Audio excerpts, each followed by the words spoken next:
Welcome back here on Big Train TV's The Big Train. After a 16-3 victory in Game 1, they'll look to win the nightcap here in the second half of this twilight doubleheader. A pleasant good evening to you, whoever you may be. Tyler Gallo and Ben Bobek here with you on Big Train TV as Riley Johnson sends one deep into right field. Onto the warning track at the wall. It is gone. Goodbye.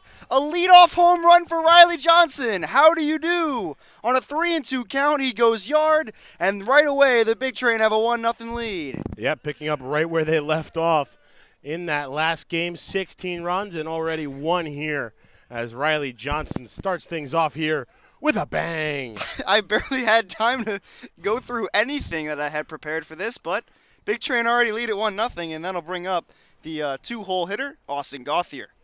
The second baseman today. Gauthier, of course, was not in the lineup in Game 1, and he'll take a pitch here from Michael Eggert out of Wofford. First pitch, take it for a strike, and it's 0-1. Yeah, Eggert greeted very rudely. I am Groot. Greeted very rudely by Riley Johnson. Things might get off the rails a little bit here in Game 2. We'll see 5 appearances from 3 starts, 1 complete game, 16 2/3 innings of work, 13 hits allowed, 7 runs, 6 of them earned, 17 strikeouts to 2 walks, a 3.24 ERA coming into tonight, but already a tarnish on his record. Matt Thomas, the right fielder, is on deck. He played first base and had a grand slam in Game 1, and will look to do something that no one's done for this season for the Big Train. That's homer in both halves of the doubleheader. 3 guys have the chance to do that. Gauthier, not one of them. He comes up and swings and a miss there, and it's 2-2 here from Michael Eggert. Thomas is, of course, on deck. Gauthier at second base tonight, and a leadoff home run for Riley Johnson. Yeah, and Riley has, really been more of a defensive guy so far. Not to diminish his offensive contributions, but we just haven't seen that sort of pop from him this season. Took the 3-2 pitch, yanked it down the first base line, and deposited it pretty similarly to where Matt Thomas's grand slam ball ended up. He had Young more legs. fan already scavenging out there. Yeah, more legs on that baseball, though, for Riley Johnson, as that was smoked. So right off the bat, a 1-0 lead for the Big Train. Here's a 3-2 count, and Gauthier smokes one into left field. That'll fall in front of the left fielder Schmilowski for a base hit, and Gauthier is aboard with a nobody out single right after that home run. So Eggert greeted very rudely into this one. Yeah, absolutely. Hey, when the bats are hot, they stay hot. We'll see what the Big Train can muster up here. Already look like they're just keeping that momentum rolling. So fresh off of his pitching performance in Game 1, Jack Cohn is the designated hitter. Rocco Pepe is on deck. The third baseman in this one, looking to homer in both halves of this game. Thomas looking to do just the same here. 3 guys have that chance. Kemp Alderman, though, is available off the bench tonight, not in the starting lineup. Alderman, 3-run shot, solo home run for Rocco Pepe, who loves hitting in D.C., 1-0 offering now to Thomas. Takes it for a strike, and it's 1-1. And for Thomas, obviously the grand slam home run, the highlight of his night, but also 3 RBIs on 2 base hits before then. He was productive as ever in the 3-hole. There's a reason that despite the lineup changes, Thomas stays pat in that 3 spot for Coach Sal. Checking on the runner at first is Eggert. Gauthier not going anywhere.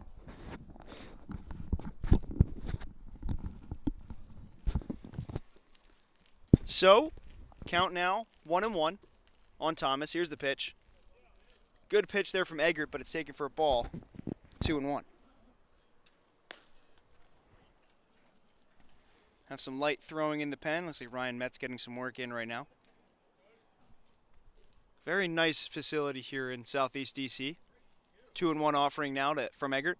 Thomas smokes one right into the mitt, and that's going to be a double play. Great turn there by the shortstop, Jared Sprague-Lott, who's moved in at short. And that is 2 outs as Austin Gauthier is caught. Yeah, tough spot there for Austin. Obviously, a little aggressive on the hard-hit baseball off the bat of Thomas. Beautiful play by Sprague-Lott. And Gauthier, to his credit, nearly got back. He nearly did, but here is Rocco Pepe. Hey, Rocco, they say, as he stands up at the plate. Man who loves hitting in D.C. 4 homers now in the nation's capital. First pitch to him, low ball 1. Pepe homered in the first half of this game. and looking to do just the same in the second half against a tougher pitcher. Eggert, it may seem, but that leadoff home run says otherwise. There's a ball. I believe that's the first leadoff home run any Big Train hitter has this year. Gauthier has one. Oh yeah, Gauthier did one. County. Yeah, in Lorton. I called that game too. I should have remembered that. As his family is behind me right now. 2-0. Pepe. Strike. 2-1 to Rocco Pepe, the third baseman today. He's been firmly entrenched to that hot corner spot all season long. Grant Knipp in at first base. Jack Cohn is on deck here for Pepe, who sends one deep to left center field. That's going to be playable, though, for the left fielder Schmelowski, backing up onto the warning track and makes the catch to retire the side, but not after a leadoff home run starts this game with a bang. Riley Johnson with his first of the year. Big Train lead at 1-0 heading into the bottom half.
Matt Bedford takes over on the hill for the Big Train as they are flushed to a 1-0 lead here in the bottom of the first in Southeast D.C.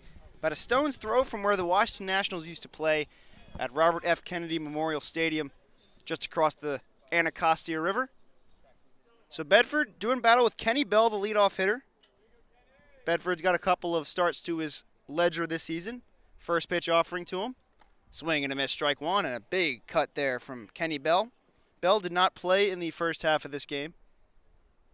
But, as Coach Reggie Terry looks to exchange some guys in and out, we see some new guys that we haven't seen before on this team. The 0-1. Bell, a long swing and a miss there on its 0-2.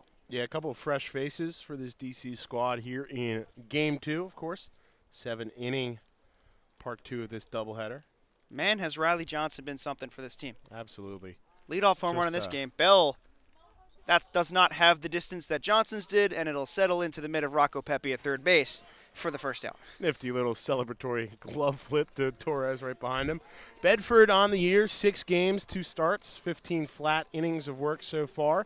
Just 8 hits allowed and 3 runs, all of them earned. 17 strikeouts to just 5 walks. That's good for a 1.80 earned run average for number 32 in black out of the University of Notre Dame. He's been very special for the team. He's a very reliable swingman for this team as he goes in and out of the rotation, into the bullpen, has been very important in that role.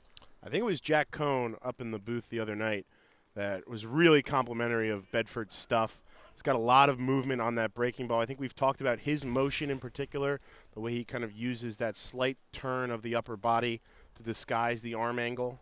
Yeah, so the first team and always out of the stretch. Yeah, first team all-hair team, Jolly Hendricks is up, and one of the members of Taney on this squad that played in the Little League World Series. Gauthier calling for it in foul territory. It makes the catch for the second out. 2 pop-outs for Matt Bedford, who's got the fly ball working tonight. 2 very different pop-outs. One a little bit higher, a little bit longer Gauthier able to range over from deep shortstop position, cut off Thomas coming in from right, and Pepe on the other end able to settle onto that one shortly just behind the infield grass.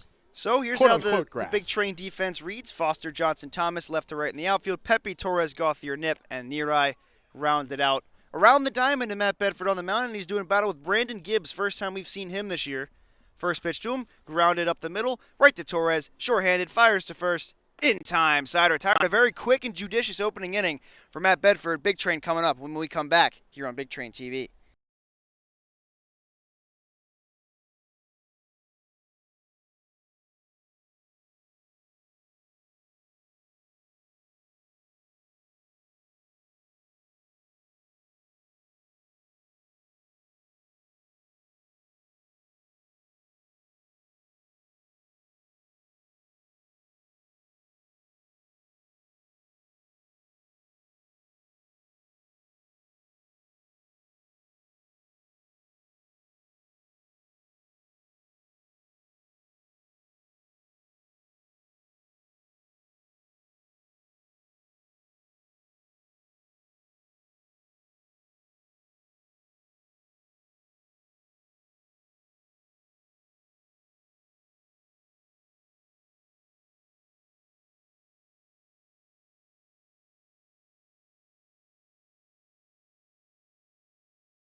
Back live.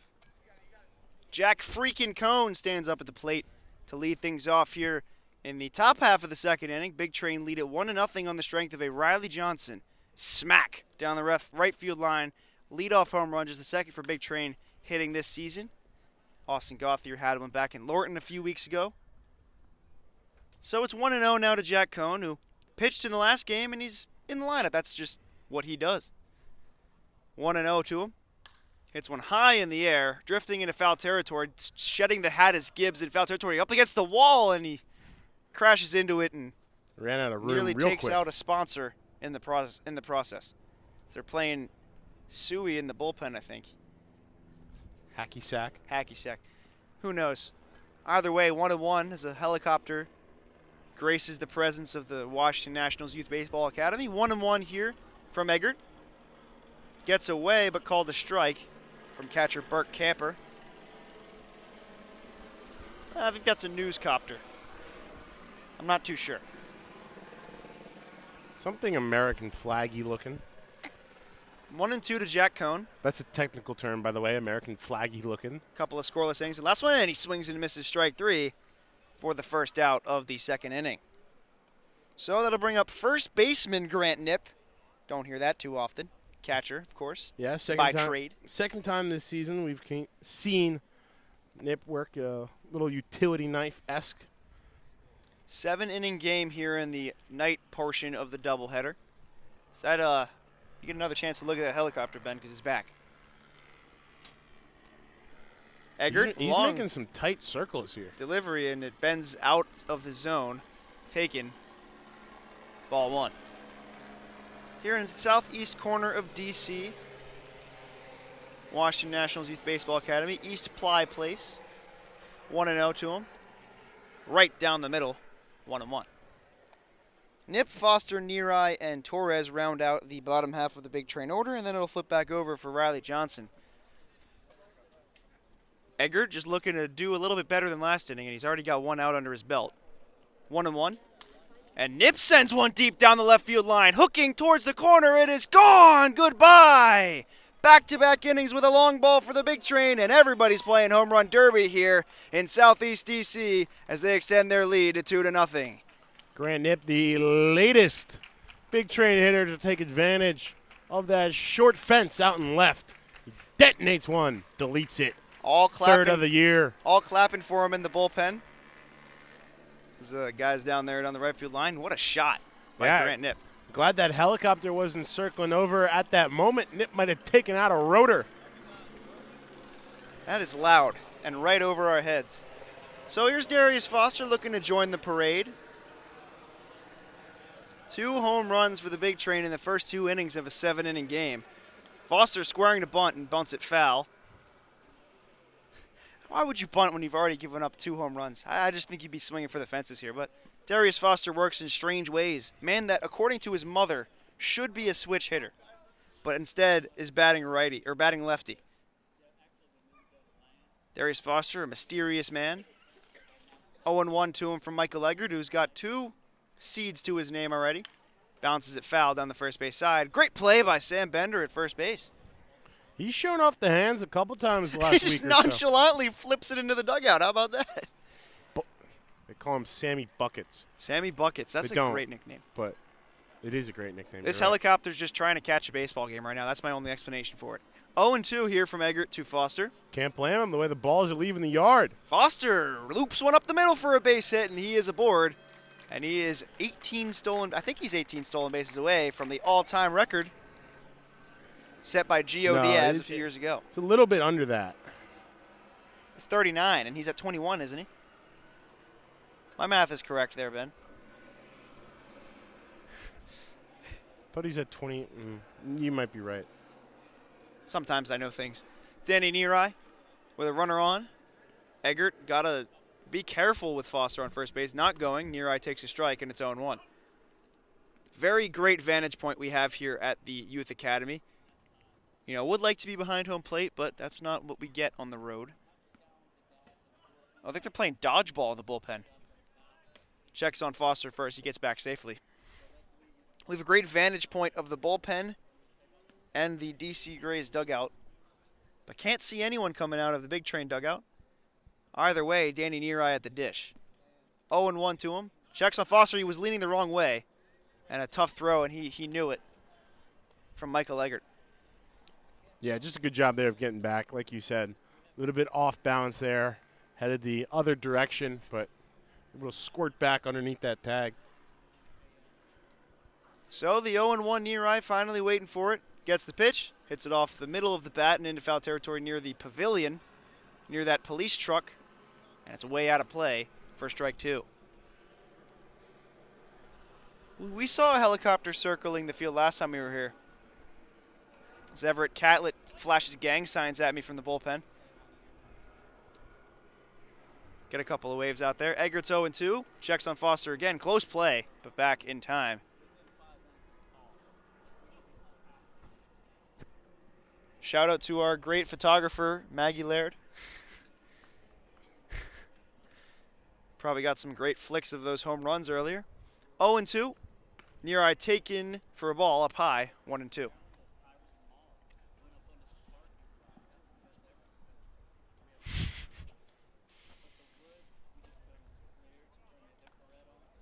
Two 2-0 the Big Train lead it here in DC. The Grays just utterly silent since that first inning of the first game. Checks again on first base. Back in time. Calvin Rucker in at first base tonight for the DC Grays. First time we've seen him all season as Ben furiously works to put in his lineups. This game really just came up out of nowhere as Neary takes ball 2.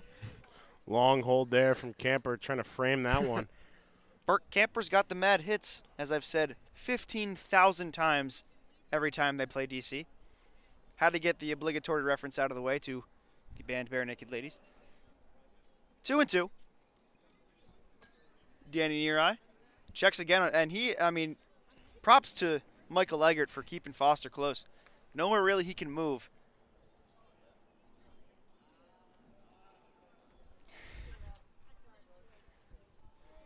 2-2 offering now from Eggert. Just looking to keep Foster on and get out of this inning relatively more unscathed. Foster feigns like he's going. Looped in the air. Shallow center coming on his bell. He's going to have to dive, and it bobbles it, and he kicks it away. And it's going to be a single for Danny Neary. Hefty round of applause from the bullpen once again. And then it stops. 2 runners on now for Keith Torres, who took a tough offer in the first game. 0 for a couple. He walked twice, so still finding a way to do that. And in 6 plate appearances, he struck out, popped out to first base twice, and flew out to right. Looking to change that here with 1 swing of the bat. 1 out, 2 runners on. Runner at first is Neary. Runner at second is Darius Foster. And Foster might be at third as a shoe comes hurtling out of the bullpen. I don't know what is going on down there. Who knows? Simply put, who knows? Hijinks in the highest regard. 0-1 now.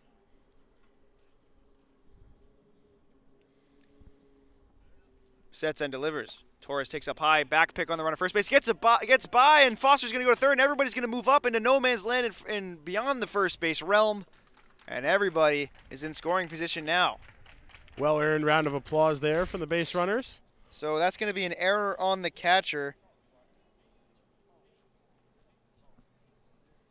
I think, yeah, it's got to be an error on the catcher. No official scoring in the book yet, but we'll get there. Foster singled, right? See it. Foster singled, Neary singled. And Torres rounds out the bottom half of the order. He bloops one into right. That's going to fall in for a base hit and get a runner in. An RBI single for Keith Torres as the runs are coming aplenty. Guns a-blazing here for the first 2 innings. Big Train lead at 4-0. 3-0, I think. Scoreboard just shut off. What are they doing here?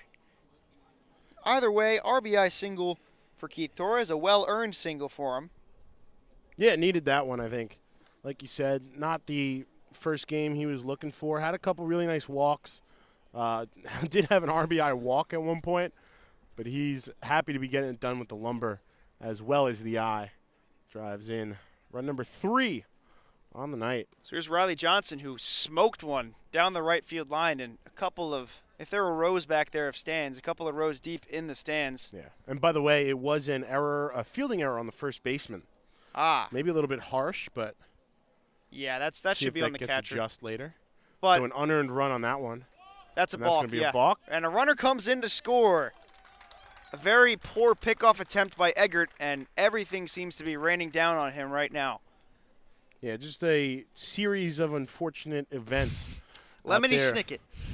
Lemony Snicket-esque start so far through an inning and a third for Mr. Eggert. They can't possibly mercy rule in this game because it is a 7-inning game. Is it 12 through 5? I don't know. In this scenario. That's a Chris Rogers question. It is a Chris Rogers Team GM question, but he's not here. Johnson gets down a bunt. It's a good one. Down the first base line. Hugs the line and it gets by, but that'll be foul. Torres trying to barehand that one. Torres maybe willing that one to come back fair.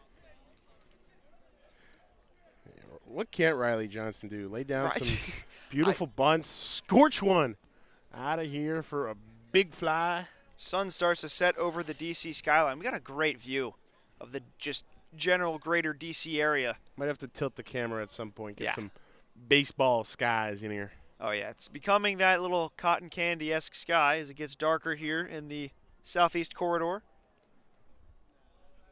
1-1 now to Riley Johnson, who on 3-2 last time sent one hurtling over the fence. Bidding for another one here, but fouls it off instead. Sam Bender with the oven mitt. Flips it back into the dugout. Couple of hits in this inning, couple of long balls in this game. Big Trainer laying claim to first place and doing it by fattening up against the lowly teams in the division. DC's team is I really enjoy DC's jerseys, their whole scheme, and they've played competitive. I think, they have. You know, there's been a couple. That's taken for a ball 2-2. There's been a couple games where maybe things have gotten out of hand a little bit later, you know. But I think for the most part, they do always play very competitively. I don't think the now, you know, big record 8-17 now after the loss in Game 1 is really indicative, so to say, of their talent level and their passion for this game. Johnson with a Kenny Lofton-esque half swing on that, and it's fouled back. Kenny Lofton should be in the Hall of Fame, by the way. Kenny Lofton, one of the best base stealers of all time. Very great center fielder, too. Kenny Bell is the center fielder of the DC Grays, though. 2-2, Riley Johnson.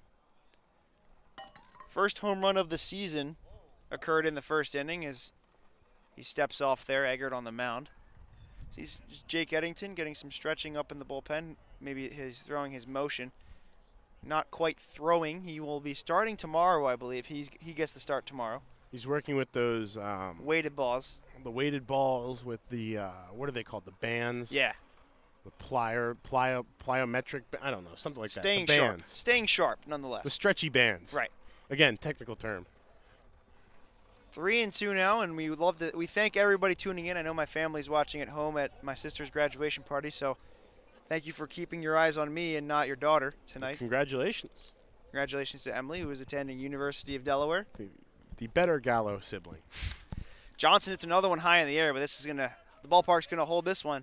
That was pretty deep though, right into the mitt of the left fielder Chmielewski for the second out. As you said, that's a very deep pop-up. Yeah. Just a couple steps shy of the warning track. At Povich Field, that's just literally in the middle of the outfield. But here, it's 307 down the line, 326 to left center. And then it somehow gets to 367, but looks exactly the same.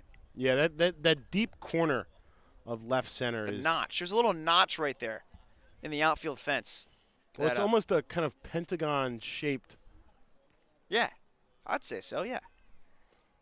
Ball gets away from the catcher, Camper, and Gauthier just stands there wondering who stole his lunch on that play. Oh. Torres down to third. Yeah, Torres on third. On the passed ball, nonetheless. Still playing dodgeball out there in the bullpen. Got to keep loose. Oh, yeah, got to keep loose. I know a couple of guys. Zach Locke told me he will be pitching tonight at some point. Gauthier looking to get more runs for his pitching staff. Here's a pitch from Eggert. High again, 2-0. 3 runs here in this inning for the Big Train. They lead it 4-0 as they've scored now 20 runs in these 2 games. And just getting started. In fact, they are just getting started here in D.C. District of Columbia. 2-0 now. Ball taken. No, strike. Very long strike call by whoever the home plate umpire is. Horse with no name. Never did figure out what their names were. We'll get them to you tomorrow when we're back at Povich Field, though. 2-0. Gauthier fouls it back into the 3. Maybe if that was the other way, that's gone. But instead, it's a 3-1 count. Swinging 3-0. Very nice facility here in D.C. They got a softball field that juxtaposes this one, and then a little miniature field down in about a couple yards away on the other side. 2-2 now to Austin Gauthier. Taken outside, and the count runs full. Maybe pitching around him with a couple of bases open, but the guy on deck, Matt Thomas, is not a guy you want to pitch around for. Yeah, I was going to say, I don't think that's the approach on purpose here. 3-2, 2 outs. The payoff pitch from Eggert. Here's the pitch. Fouled again off. Back into the screen, and they'll do it again. A warehouse of some sort, or a school, I think. It's a school, I believe. Yeah, school just across. Not the academy. That is where we are. Batting cages. A lot of really nice things to love about this field. One of our favorites. Gauthier hammers one into center field, coming on his bell again. He's going to dive, and he can't get it, and it's going to bounce all the way to the warning track. Chmielewski backs him up. Gauthier churning around second and puts on the brakes. It's an RBI double for Austin Gauthier, and the lead is now 5. Kenny Bell having a nightmarish evening in center field. Yeah, kind of similar to the play we saw Hadfield get the triple on back in the second inning of the first game. In that instance, Wright coming in, trying to make a diving play in right field, and just couldn't quite get the glove under it, and instead gives up a pretty nasty bounce, trickling all the way towards the wall. before another outfielder can cut that off. And so Gauthier with a nice RBI single. He's 2 for 2. Yeah, the runs keep coming here for the big train. 2 for 2. He is he's halfway to the cycle now with a single and a double. Would have loved to see a triple there. He could have gotten a triple on that. I don't know. I don't know how fast he runs. I'll have to ask his family, who's right behind me. 0-1. Thomas skips right into the knee of Burt Camper, and it's 1-1. Big Train, wide margin lead on the standings, and only will get wider as they move towards clinching the CRCBL for the 2021 season. So happy they could play this year, and they have just been making every moment count. Eggert delivers. Good pitch there from Eggert, but it's taken for a ball, and it's 2-1. Nice little off speed there, but Thomas staying back on it. Matt Thomas hit a grand slam in the evening portion of the first game, in the afternoon part of the doubleheader. Late afternoon. Late afternoon. We found that ball, and we got it. Again low, 3-1, and that'll likely be auctioned off for you guys if Matt Thomas signs it. But it is the ball. Not a ball, the ball. The ball. We went down and located it. You could see it just beyond the outfield fence. It really wasn't too hard. No one went after it. Unfortunately, we couldn't get you Riley Johnson's first home run of the season. 3-1 to Thomas, taken right down the middle, strike 2, and the count runs full with 2 outs. We'll see if Gauthier's in motion here. Seen him utilize that to his advantage a couple of times.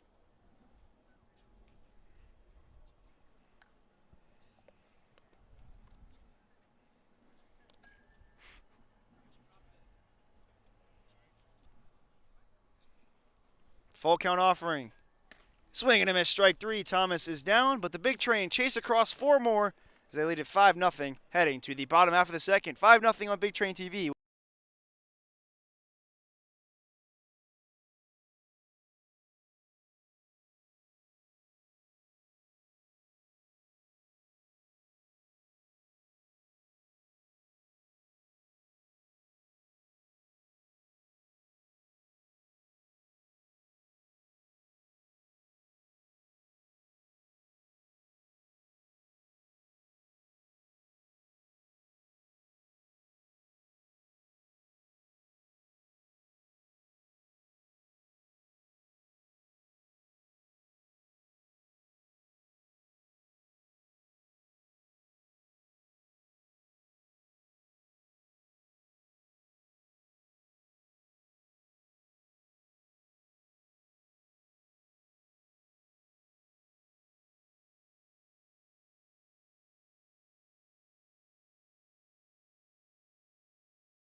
So, Burt Camper leads things off for the DC Grays here as they try to claw back into this one. Matt Bedford with a 5-run cushion.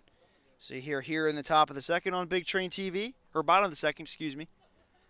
Camper comes up empty on a swing and a miss, and it's 0-1. 1-2-3 opening inning for the DC Grays as Matt Bedford worked a flawless opening half. Eggert wishes he could say the same. No action in the DC bullpen, though. And just an observation from that last half inning for the Big Train, of course. Chased home 4 in the bottom of the top of the second. I believe the second consecutive game now. They have scored 4 in the second. But they did them all via hit. Right. This Camper takes a 4 runs ball. Four runs on 5 hits. 1 runner left on base in that one. But that really hasn't been the recipe this year for the Big Train. It's been a lot of taking advantage of mistakes. It's been a lot of taking advantage of mistakes, working walks, being patient with that approach at the plate. But tonight they've just come up with the bat swinging. This Camper hits one up towards us. That's going to go on to high hop over the backstop. The Guy T. Stewart field. According to Ben, that's how you pronounce it. It is how you pronounce it. Stewart, Steuart. 2-2 now from Matt Bedford. But yeah, they've just been able to see the baseball and get base hits. Call him Bedrock as he gets him strike 3 looking there. And there's one out. Jared Sprague-Lott, the shortstop, up now, played third base in the first half of the game. Ben didn't appreciate my Bedrock. It's where all the Flintstones lived, I believe. It is. And also the last layer of defense in Minecraft. Okay. Can't hammer through the bedrock. Swing and a miss by Jared Sprague-Lott, who wasn't going to hit anything there with that swing. Yeah, it looks like Bedford is In control. In command. Yes, sir. Command's an 0-1 offering. Here's the pitch. Whoa. Zips it up high, ball 1. Last time we were here, or a couple times ago, early on this season, we had Everett Catlett shine a laser pointer up in our faces. And then that's line. Nice diving stop by Pepe at third. Fires to first in time, and you can hang an exclamation point next to that one. Ranging to his left, shades over, makes the diving stop. Pep makes the play. 2 down. Eraser on the hot corner. Staying cool and collected. Vacuuming that thing up for out number 2. So here's Calvin Rucker, probably no relation to Frosty Rucker, former NFL. Or Darius. Or Darius Rucker. Country music legend. She sits alone by a lamppost. Grounded up the middle. Right to the second baseman Gauthier. Fires first in time, and it's a quick second inning for Matt Bedford, who does it again. 6 up, 6 down to the third we go on Big Train TV.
All right.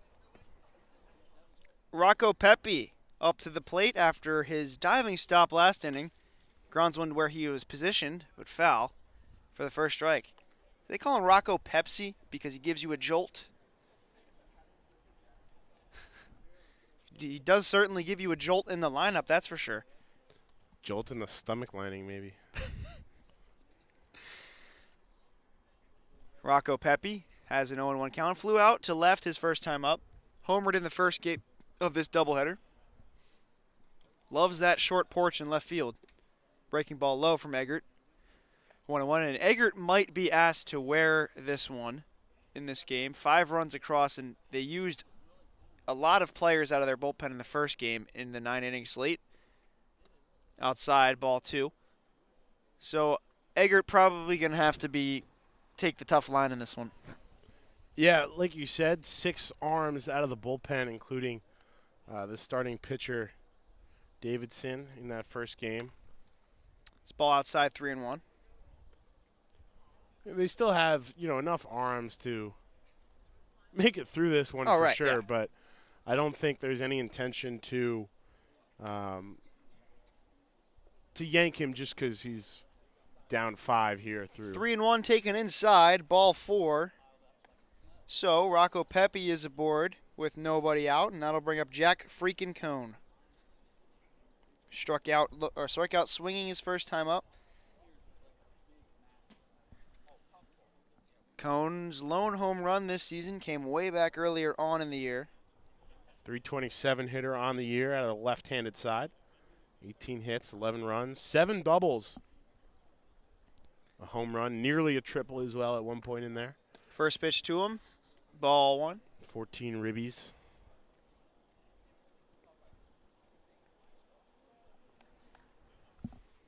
Be curious if Pepe tries to take off here.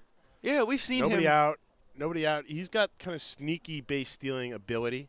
He does. Slight lag. I mean, he's got a huge secondary lead there. His Cone takes a strike, and it's 1-1.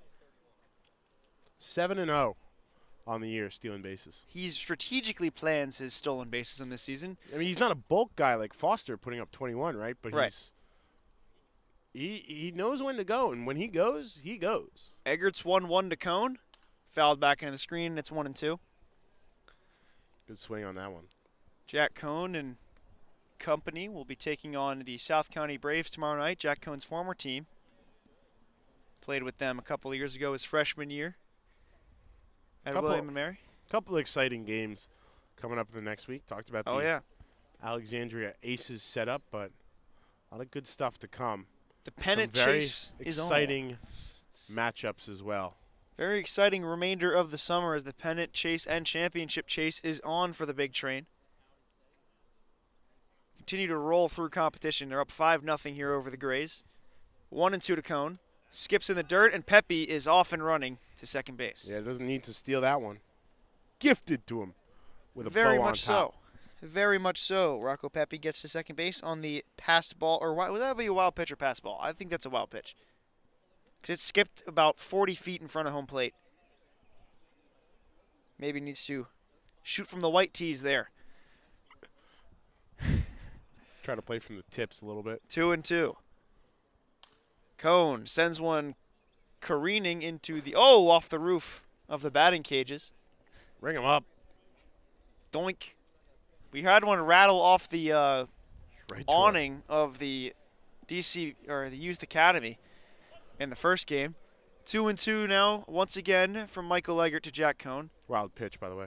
Wild pitch. I figured it would be as much. 2-2. Cone again sends one near the batting cage. This time it goes in instead of on. And he's fighting him off all over these pitches from Michael Eggert. Had him up in the booth. You can find that and many more on our YouTube channel, which you are watching right now. I hope. I don't know what. I'd be pretty impressed if you weren't watching. Yeah, I don't know what third-party apps are screening these games, but there's always one. There's other events tonight that are going to take up the illegal stream usage. 2-2 foul back once again. Cone just making him work here. Eggert probably going to have to work as guys start to stir in the left field bullpen for DC. That bullpen's seen a few home runs come its way. A couple in the first game and one in this game thus far. Grant Knipp has been a sneaky. I think that's 3 home runs for him this year. I believe you are correct, good sir. And that's been a very quiet 3 home runs for him on the season. As he's still there. A spin around throw to second base. Yeah, lucky to not balk again there. Yeah. I think he would be a bit wary after that first balk. That's just me. Yeah, I mean, you don't have a guy on third right now. Could be worse. Cone shortens up here on the 2-2. Eggert's 2-2 to him. Taking low ball 3, and Cone has put up a heck of a fight in this at-bat. And that right there is a stone-cold take on the breaking ball low and away, trying to get him to chase on the 2-2 and put this at-bat out of its misery instead. Cone prolongs it. Jack Cone, 316. And they call another balk on Michael Eggert. Ben Stradamus. Bo Stradamus. There you go. Well, that one works even better. Gallostradamus. You were hot in the first game. I don't know how I pulled those off in the first game, but they were coming to me. I guess that's all in a day's work of being a broadcaster. Just sitting there with open arms. Full count now Reading the tea leaves. to Jack Cohn. Again, fouls it back towards the... And off the same spot he hit about a mere 2 minutes ago. Off the batting cages. And they ought to put a player out there because he's sending them to the same spot. 11th pitch of this at-bat coming up from Eggert in a moment. He has talked about might have to wear a couple innings here. It's not going to help when Jack Cohn is just able to prolong this as much as possible as he's able The Cohn zone. able to step off successfully that time. So I'm no Don Orsillo, and I don't want to steal his Crone zone for Jake Cronenworth.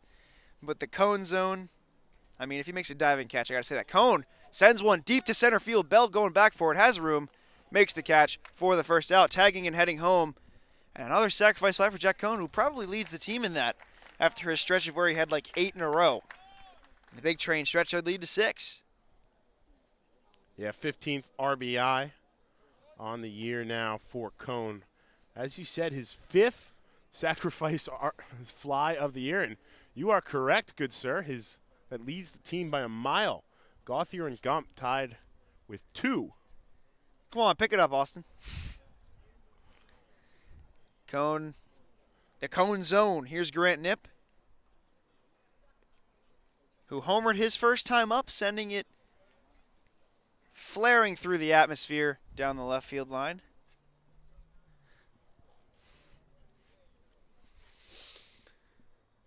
Darius Foster is on deck. Knipp's 1-0. Here's the pitch. And he smacks another one to right field. That's going to fall in front of the right fielder Kaplan and bounce in front of him. And that'll be a base hit for Grant Knipp, who's 2 for 2 today. Stay hot, Mr. Knipp.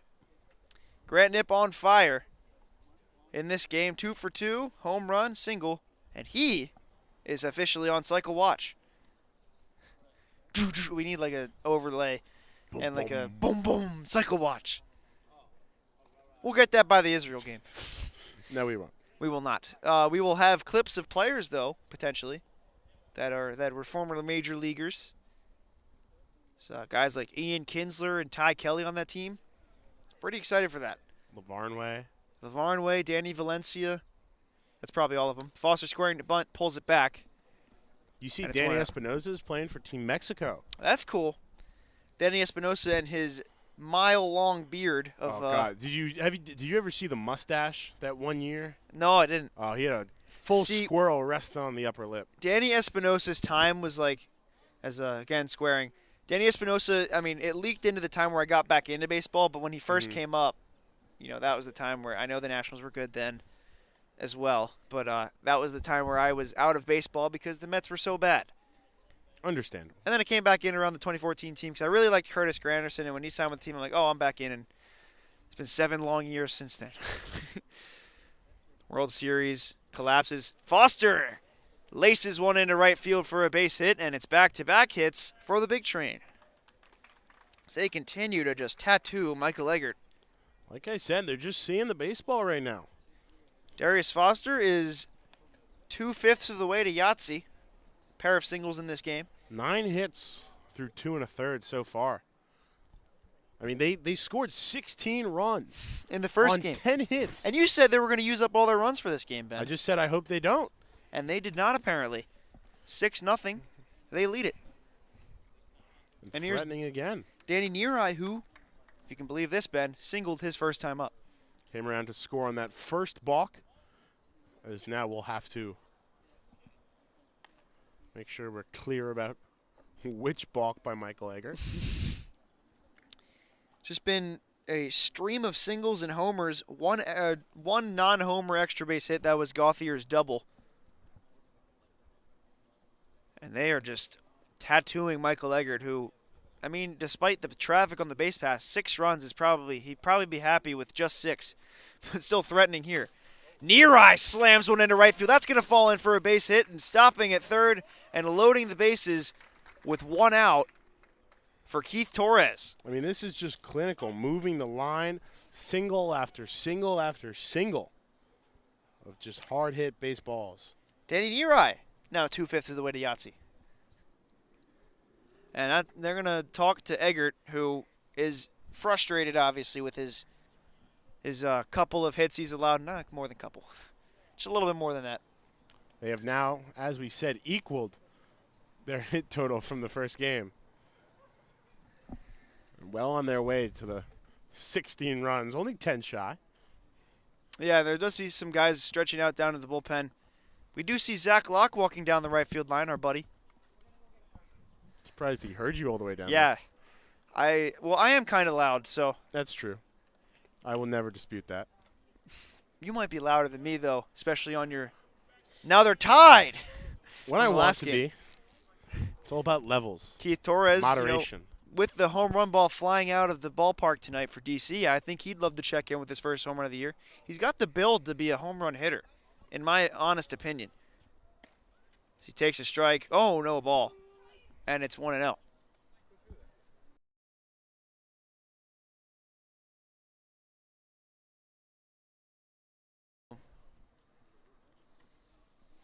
One and 0, pair of home runs in this game, 3 in the first game for the Big Train. They have found their power stroke here in DC. So they are just running over the DC Grays in these two games. 16-3 in the first game and 6-0 here in just the third inning.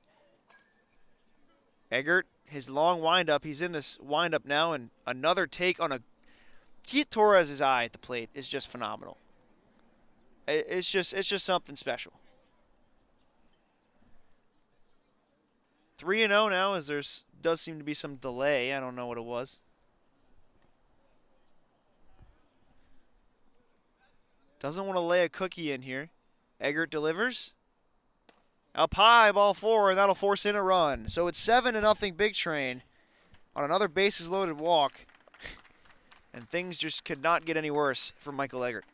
And how about 2 walk RBIs for Keith Torres between the 2 games now? 7 ribeye steaks eaten by Matt Thomas in the first game, by the way.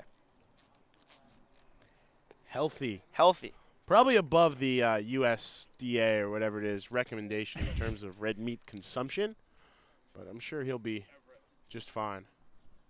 It's another mound visit, as we will see what is up here. Michael Eggert, yes, has to wear this game, just trying to get through 3 at this point.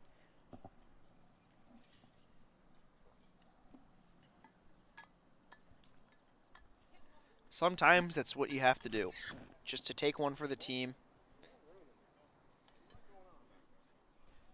And we'll see how the shift is with the bases loaded at this point of the game. There's a nice little, orange creamsicle shine through the sky right now. Yeah. It's a very nice scene there, and always some good baseball skies in the CRCBL. We had a great one in Lorton the other night. And just the best one of the year happened at Povich Field after a rainstorm. Captured very well by you. Sometimes I can take pictures. Well, I took pictures for school all year for photos. Here's Riley Johnson, who homered his first time up. Imagine if he hits a grand slam here. That would bring the house down. First pitch, high ball 1. And by the house, you mean you, right? I might fall off of this balcony if he hits a grand slam. That would be pretty painful, though, so I'll try to stay seated. Maybe I'll have to look a little bit if he hooks it down the line. Johnson's home run was no wall scraper the first time up. He hits one high and deep to right field. Going back on the warning track is Kenny Bell near the wall. He settles under it and makes the catch. All the runners will move up 1 base on the tag, so it's a sacrifice fly. Nearly a grand slam for Riley Johnson, who's just seeing the ball tonight. Kenny Bell very quickly running out of room there on the warning track, and man, that thing was this close. Gallo-Stradamus almost rang true again. Well, if you had called that, would you have had to, therefore fall off the balcony? If I could land, I don't know. There's not really any safe way to do that. Because we're probably about a good 15 feet up. If I fell, that would be pretty painful. Just saying. I would drop my pen off the balcony if he hit a grand slam. Maybe throw it. So a mound visit here, and doesn't seem to be a pitching change, or does seem to be a pitching change. They're not sure what Rocco Pepe's doing. So Michael Eggert's night does appear to be done, and we will head to a word from our sponsors on Big Train TV. When we come back, new pitcher. 1 in 10,000 children are born with a brain malformation known as Dandy-Walker syndrome. Dandy-Walker can cause enlargement of the skull, lack of muscle control, and other developmental challenges. More research is needed, but we do know that early therapy helps many live healthier, fuller lives. 1 in 10,000 may not seem like a lot unless your child is the one. Learn more, find help, and help others. Visit dandy-walker.org.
Cooper Vest takes over on the mound for the Grays as he tries to put a tourniquet on this game, to put things lightly.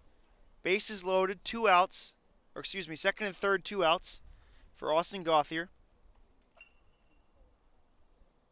Takes a strike and it's 0-1. Gauthier has a couple of home runs to his name this year. 1 in Lorton and 1 in Povich. Lynch, Alch, Vest. Third time's a charm again. One of the linchpins of this staff, along with Alch, on the year. A 1.01 ERA in 6 games, 4 starts. Gauthier bounces one to second. There's Hendricks to make the play. Fires to first in time. The Siders are tired, but not after the big train. Tack across 3 more runs. They lead at 8-0. And Matt Bedford back out to the mound when we come back here on Big Train TV.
Matt Bedford back to the mound for his third inning of work. He's thrown 2 perfect innings thus far tonight. He just looks to keep this game where it is. Standing pat on the mound now. Facing off against the hitter here, who fouls it off there, Sam Kaplan, the right fielder. 1 strikeout, a couple of flyouts and groundouts in this game. It's been out roulette tonight for Matt Bedford through the first 2 innings. Looking to keep doing more of the same. Big Train lead at 8-0. They've got a plethora of hits in this game. Up and in, and that looked like it nearly hit him, but I think it just glanced off the catcher instead. 1-1 to Sam Kaplan, who we've seen quite a bit here as the DC Grays and Big Train have played. Bedford delivers.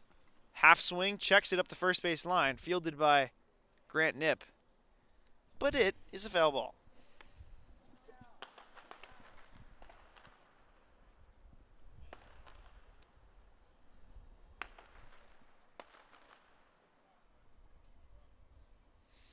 One and 2 count as things start to settle down here in the southeast corner of District of Columbia.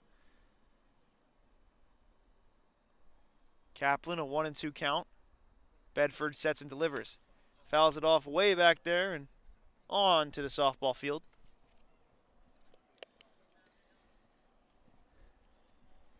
One, 4, 3, 0-0, and then we still have to play this inning. That's the runs in each inning for the Big Train and DC Grays. Bedford steps off and will kick at the dirt once again. Bedford's been very reliable on the staff this year. So he works in the swingman role. Kaplan swings and misses strike 3, and there's 1 out. Picking up right where he left off the last 2 innings. Just as you said, quick working, powering them by. Getting things started here in the 3rd with a K on the board. So here's Kyle Schmalewski, who pitched last game. Trying to do his best Jack Cohn impression. Jack Cohn tossed a scoreless inning. Schmalewski just came in and did not. Fouls it off. Not too many people can do what Jack Cohn does. Walmart brand Jack Cohn. The bleached hair and everything. 0-1 offering to Schmalewski. Here's the pitch. Taking a bit outside, and it's 1-1.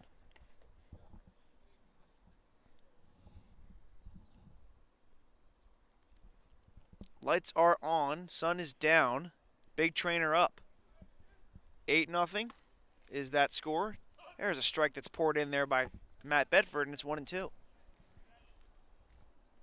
Bedford, don't want to say this too early, but can put it in cruise control for now with an 8-run lead.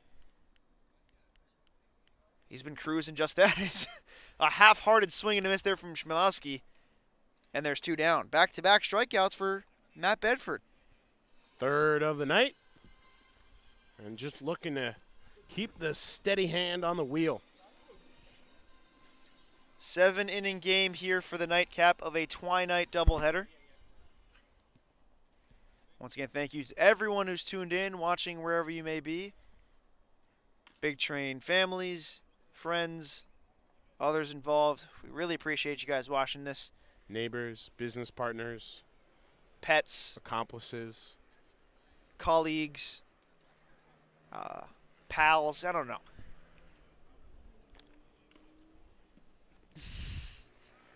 So yeah, we've been offered a shout out as it's 0-2. I'll get this out quickly before potentially a strikeout from Matt Bedford back-to-back. Shout out to the Cohn grandparents, Texas Grand in Virginia and Granny O'Malley in New Jersey, as we've been offered that there.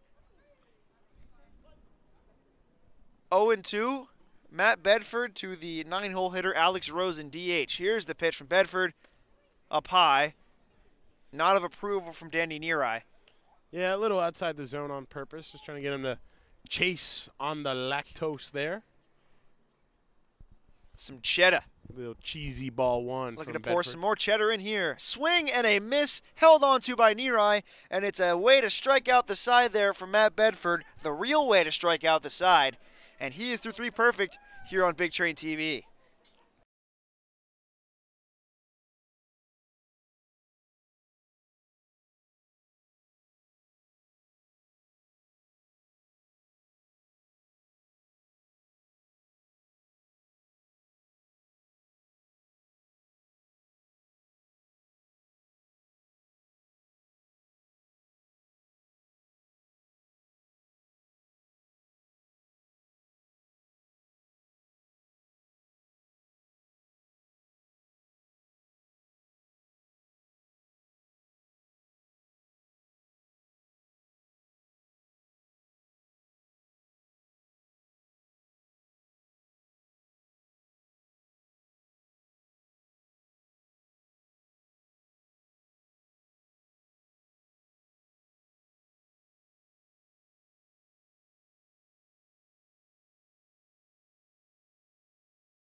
I think we have a pinch hitter. Big Train back here up to plate. I think it's Brady Gump up to the plate. Pinch hitting for Matt Thomas, who will not get the chance to burnish his 7 RBI total and hit home runs in both halves of the doubleheader. I believe that's Riley Johnson. Or Brady not Gump. Riley Johnson, Brady Gump, as he stands in and takes a strike. It's one of a very deliberate strike call from the home plate umpire. I believe you are correct in your player recognition there. Pinch So- hitting for Matt Thomas here in the 4th inning of a 7-inning game. Cooper Vest still on the mound for the DC Grays, as Big Train have put up zeros since that first inning of the doubleheader. It's been a lot of zeros for Matt Bedford today. His night doesn't seem to be done, as no one seems to be up in the bullpen except for the guys playing Suey. Vest has his sign, gets it, sets and delivers the long hold. Gump takes it for a strike. Or no, a ball, excuse me. I never know with this home plate umpire, and it's 2-1. Yeah, he's very wait and see, shall we say. He can be persuaded either way. 2-1 now. There's a strike, and it's 2-2. Got to wait a little bit. It's a bit of a delay. Give that radio pause. A lot of traffic on the base pass for the first couple of innings for the Big Train. Look to add much more. 2-2 now. Gump fouls it off into the dugout. Heads up. Coach Sal and Co. 8 runs on 10 hits so far. 3 runners left on base. No errors through 3. 2-2 offering now. Cooper Vest did start a game against the Big Train here in DC. Gump takes ball 3. Count is full. Yeah, it was a pretty good start for him there in that 13-1 loss. Probably could have kept him in longer than the 3 Probably innings. should have kept him in Probably longer. should have, yeah. No runs allowed, just 1 hit. He One was strikeout through 11 batters faced. just ball 4 to Brady Gump. And, yeah, he was just utterly brilliant for those innings. And a very questionable decision by Coach Terry to take him out. Yeah, I mean, absolutely. yeah, Also, we haven't seen too many guys work beyond, 4 or 5 innings in this league. But with the way Vest was going, he deserved at least a 5th inning in that game. at least a 4th inning. Yeah, 4th inning. He's only through 3. And he also pitched in that 5-3 loss the other night at Povich Field back on July the 6th. 1 inning of work, 1 hit allowed, and 3 strikeouts. Big Train have been playing long ball here at the Youth Academy. Home runs in the first game, Pepe, Thomas, and Alderman. In the second game, Riley Johnson and Grant Knipp. Everybody getting in on the action tonight. Home run derby kicking off a few days early, as you said. We're not at Coors though, but it's been playing like Coors up and into Grant or Bronco Pepe. I think the short left porch makes up for the lack of thin air. Oh yeah, 307 down the line is something I could hit out. I'd love to see you try. I'm I'm not even meaning that in like a mean way. I'm just saying like I'd actually just love to go down on the field and try to hit one out of here. Yeah, it's a very short porch because it's 326 and right as Pepe. He just can't escape getting hit by pitches, can he? He narrowly avoided that one. 11 on the year. Not close to the 26 though, or 21 of the all-time leader in Big Train history of single season. But he's on his way, and there's still 11 games to go, so you never know.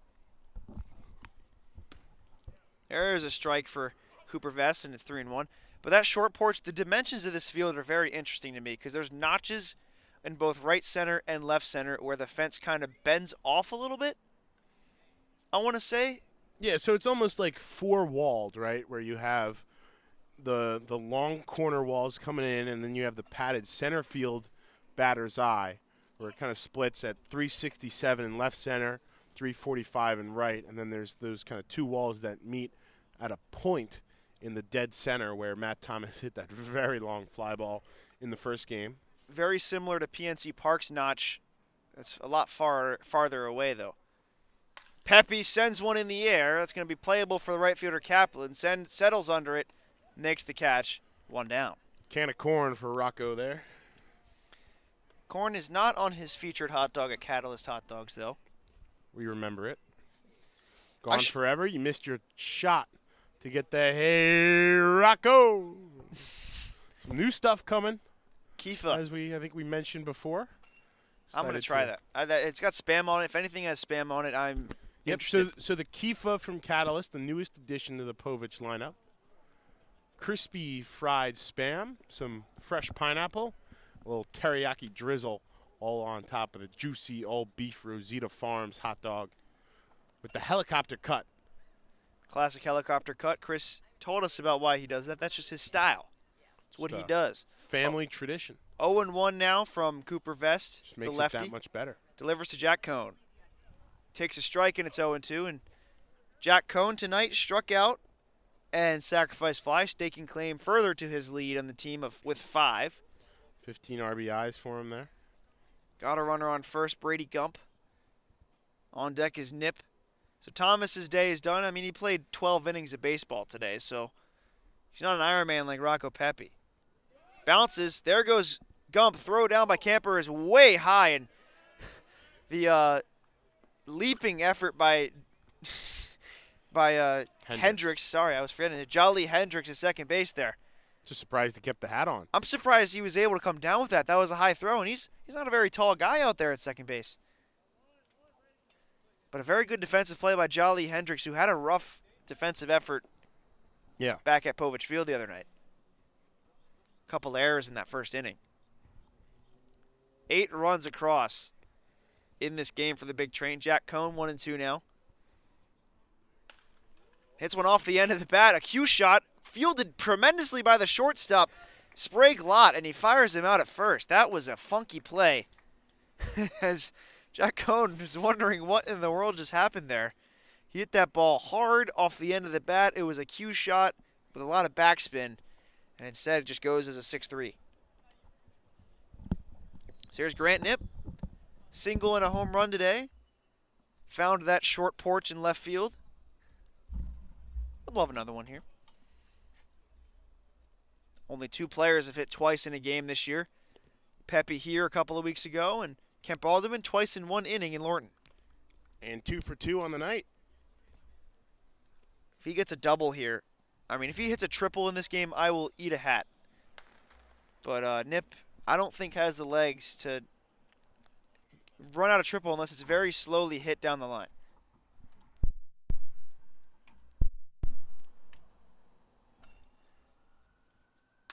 Bounces one up the middle. Going to be a tough play for the shortstop. Sprague lot shading to his right. Makes the play in time. And the side is retired. So the Big Train get a leadoff walk, but nothing more. A stranded runner on base as we head to the bottom of the fourth here on Big Train TV.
Second time through the order for the DC Grays is Kenny Bell, who popped up to third his last time up. Matt Bedford has been brilliant through 3 innings. Looking to continue that here. 1-0 to Bell. Flawless, some might say. 2-0. He's not allowed to hit through 3. Not allowed a base runner through 3.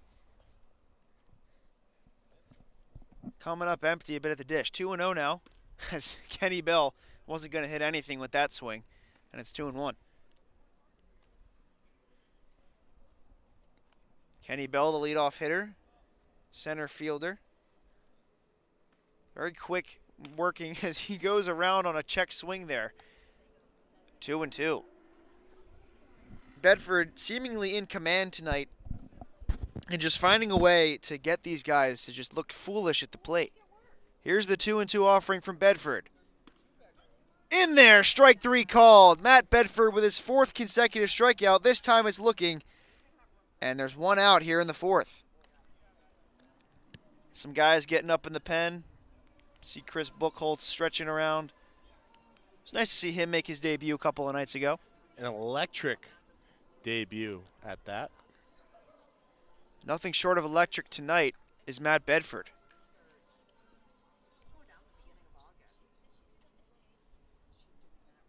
First pitch to Jolly Hendricks, the 2-hole hitter, who fouls it off. And it's 0-1. And we've seen some great pitching performances this year. I want to say the best has been that Grayson hit performance from Gaithersburg last night, or last game. Yeah, that was up there. But, I mean, Matt Bedford tonight has been great. See, again, hits the outside part of the strike zone, but it's outside, so it's 1-1. Jolly Hendricks, we saw him the other night at home. Tonight he's made a couple of saves at short, or at second. As that ball skips away from Danny Neareye behind the dish, and it's 2-1. So it may seem to serve that Bedford's night is finished after this inning. And what a game it's been for Matt Bedford.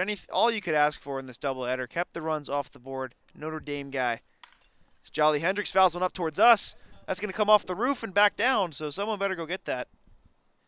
Or just it'll stay on the roof. I think it's just gone forever into the gutter. Put the bumpers up. That's a gutter ball. 2-. Oh, no. 2-2 taken outside, and the count runs full. I appreciated that, Dill. Thank you.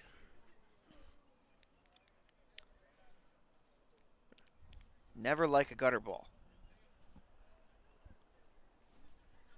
Chris Buchholz doing some spider monkey crawls in the bullpen. Grounded to second. There's Gauthier. Makes the play for the second out, and it's consecutive batters set down. That is 11 consecutive batters retired from the start of this game for Matt Bedford.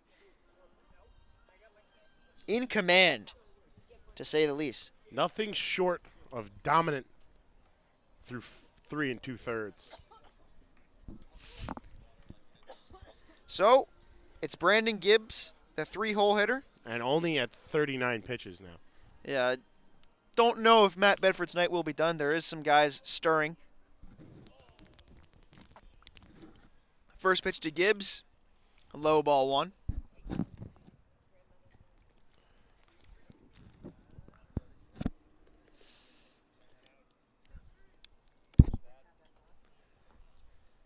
One and 0 offering now. Gibbs takes a strike and it's 1-1. I mean, to go from Bedford, who's over the top, to Submariner and Buchholz, that's just unfair. Shows the cards that Coach Sal Colangelo can play. He's in the Hall of Fame for a reason. Grounded to third. Easy play for Pep. He has it, fires to first. Offline, but caught by Nip. And the side is retired. 12 consecutive retired for Matt Bedford as we head to the 5th of this 7-inning game here on Big Train TV.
Darius Foster up to the plate as he fouls one off.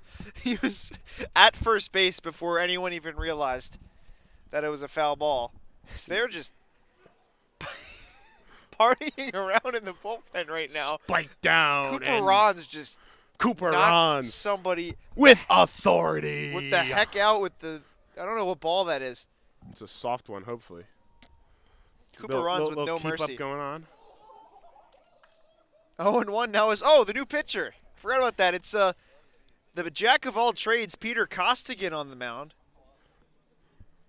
His 0-1 offering now to Foster. Foster takes a strike. It's 0-2. He's got some zip. He's got some zip. He's got a nice little almost 3/4 delivery. Not quite, full Chris Buchholz or anything, but he's got a nice little side action there.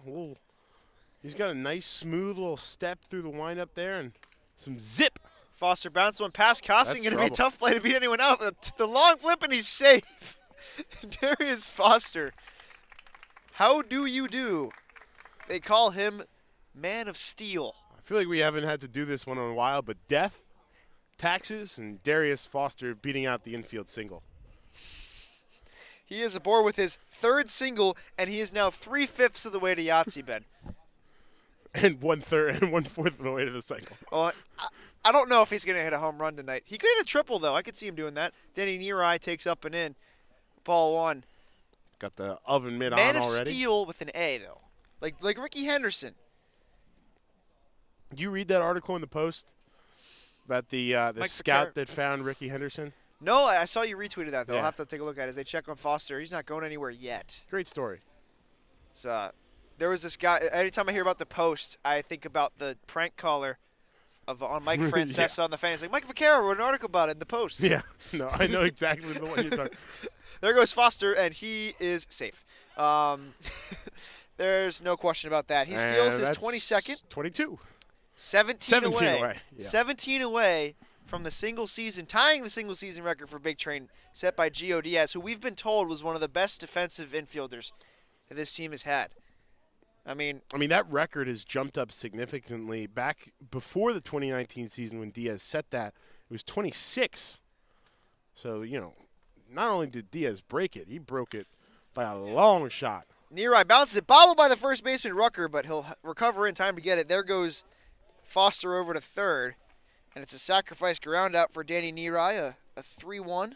Yeah, quietly put in a good shift at the plate today, Mr. Neary. And I don't think Neary is going to get Yahtzee tonight. No.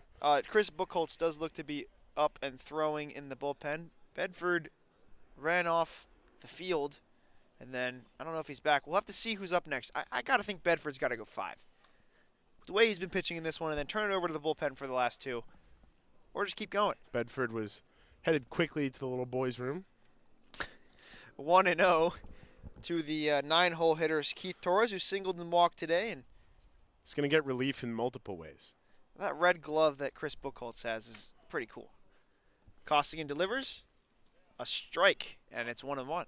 Well, so the thing about that glove is Maryland Terps. it could be from, or it could actually be all the way back to his time with the Johnnies, St. John's College High School here in the Washington, D.C. area. Either way, the school is red. Yep. That's 1-1. Torres takes a home run cut there, but I mean, that's the nice thing about going from high school to college, and you're sharing colors there, red on red. yeah, he's doing his windup in the bullpen, so he might be up. I did see Dylan Hatfield down there to catch them. He might get the 6th. He might have to get these other fellas out the way before he starts throwing there. He's going into his windup, and Kyle Robinson's doing keep-ups right in front of him. So every possible player has now made their debut for the Big Train this year, except for ones that were off the roster before the season started. 2-2 now. Torres again fouls it back. I think if Torres hits one, you'll know it's gone. He's probably one of those guys that doesn't hit home runs, but when he does, it's a bomb. There's a lot of voracious home runs in this team. Kemp Alderman leads the world in that. No, he's tied for the lead in the world with it. In terms of the sheer veracity of home run balls. Torres laces one up the middle. That's going to be a base hit, and the Flying Hawaiian is aboard with an RBI single. Foster in to score. 9-0 Big Train. Yeah, and quietly Keith Torres has driven in 3 or 4 runs now between the two games. Torres. Not all the in a most daze. not the most flashy offensive performance by any means, but man, has he done a great job of just moving the line along and getting that order to the next guy behind him. And Ben, I'm sure he'll take what he's done tonight in stride. Johnson smacks one right to second baseman, taps on second for one, back to first, not in time, and Riley Johnson takes out the umpire at first base. I hope he's all right. That was Ooh. painful looking. And if I were I mean, the is he umpire, safe? I'd call him out right now. I don't know if he was safe or out. It looked to me like he beat it out. Trainer's How many out. fingers am I holding up? Trainer's What day out. of the week is it? Don't ask me. I don't know. So it'll be a 4U3 fielder's choice or a 4U3 double play.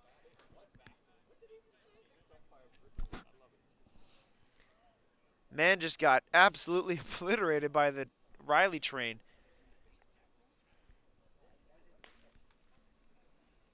Trying to get the best angle. He does have a smile on his face, though, so that's good. Johnson's just wondering if he's safe or out. And, yeah, Chris Buchholz is throwing up in the bullpen, so it does seem to be that done for the day is Matt Bedford. And if he is, he deserves himself a nice little graphic. 4 innings pitched, 5 strikeouts, no hits allowed. No base runners allowed. So Johnson looks like he's safe on first. Yeah, 4U3 fielder's choice there for Riley Johnson. Lead things off. He cranked it up the middle. That thing was hit hard. Johnson's had a really nice couple pieces of contact now. He's seeing the ball well today. I mean, he almost hit a grand slam, but he did homer earlier, so this is his night. 9-0 Big Train lead. Gauthier. Big fan on that one. 0-1.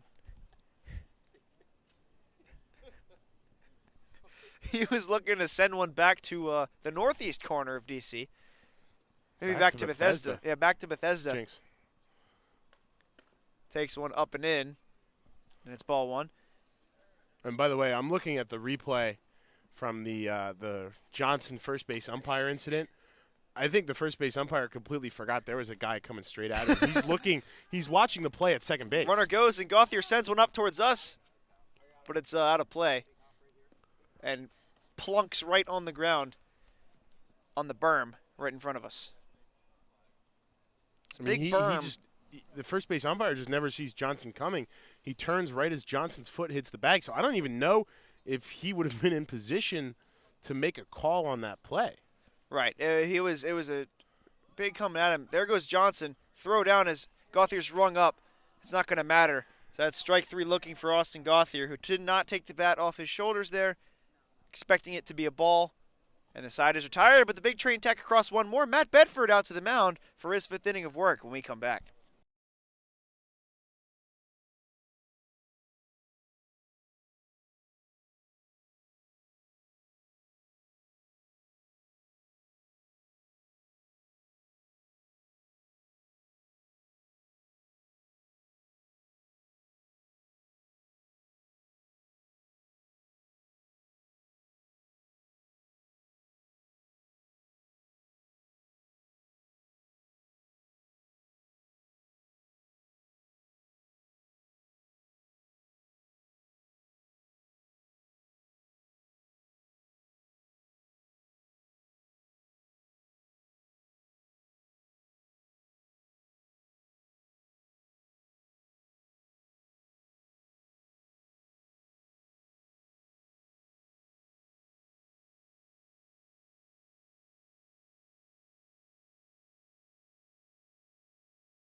First base runner allowed against Matt Bedford is a hit by pitch, and it also took out catcher Danny Neary in the process.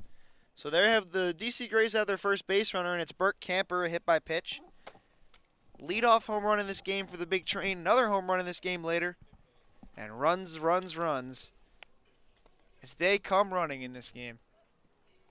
Yeah, just took the early lead, and as we said at the moment, picked right up where they left off in game 1 of this doubleheader and haven't looked back. So a 9-0 lead here. Bedford had faced the minimum over the first 4 innings and didn't really allow anything either. If all serves here after the 5th, we will likely see Chris Buchholz for the 6th and or 7th. Don't know how long his cushion is in this game. Bedford delivers from the stretch. Strike. 1-1.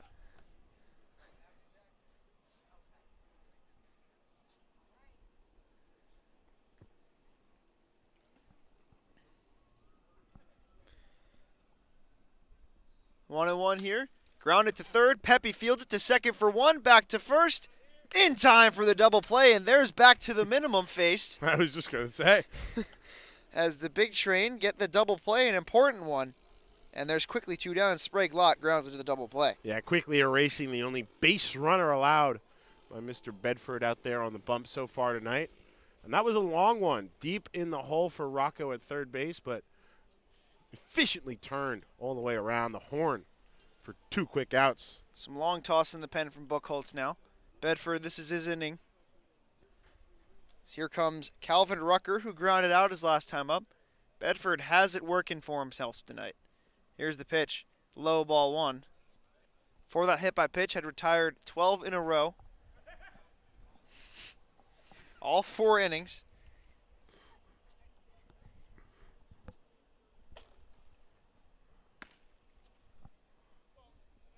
Two and 0 now.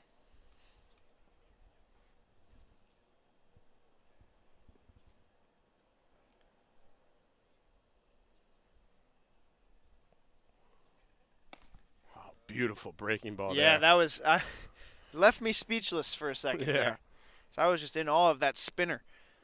I mean, 2-1. The control that he has on that off speed, it's something else. 2-1 with 2 outs. Grounded to third, to short actually. Here's Torres. He charges, fires first in time. Siders are tired.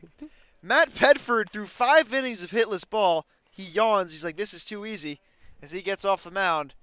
And the Big Train are coming up here for their half of the 6th inning.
Penultimate inning here in this game. This is a 7-inning game, and it's been a special effort tonight for Matt Bedford, who is not allowed a hit and just 1 base runner through 5 innings. A base runner quickly erased, as we said. So Looks to be Brady Gump up at the dish.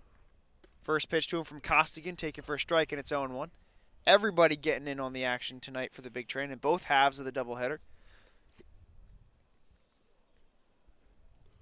Big Train put up 16 runs in the first game, all capped off by a grand salami, slam-a-lam-a-ding-dong by Matt Thomas.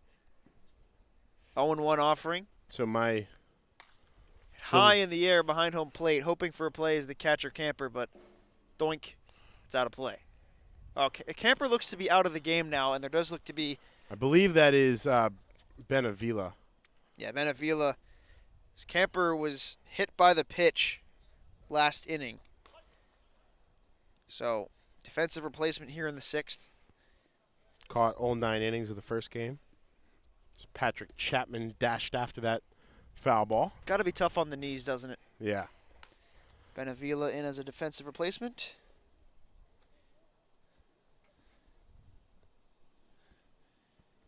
That's always painful to wear one. Broken bat. Broken Heads bat up. as the top of it tomahawks. Long throw from short and a great play by Jared Sprague-Lott. What a throw from deep in the hole. He makes it, has to also avoid the top half of the shattered bat, and he makes the play for the Loud out number 1. 6-3, but with a twang. It's like Nashville with a tan. Uh-huh. Yeah. Okay. That was a loud crack. That might be the biggest shatter we've seen of a lumber stick so far this year. Well, there was one that shattered in 3 places. If you don't recall, that was Silver Spring, Tacoma.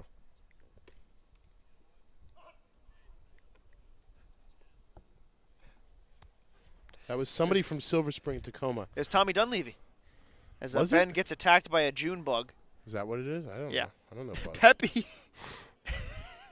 I don't know why every pitcher just comes inside on him.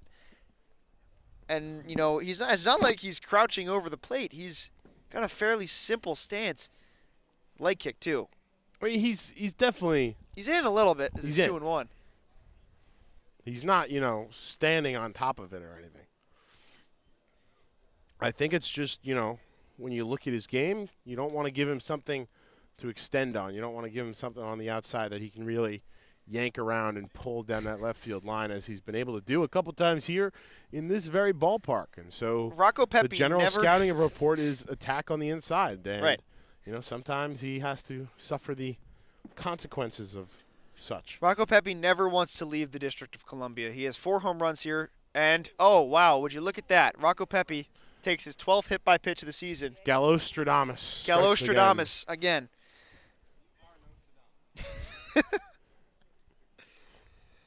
So, yeah, it looks to be, it will be Chris Buchholz for the 6th inning in his 2nd appearance. And here's Jack Cohn. JC.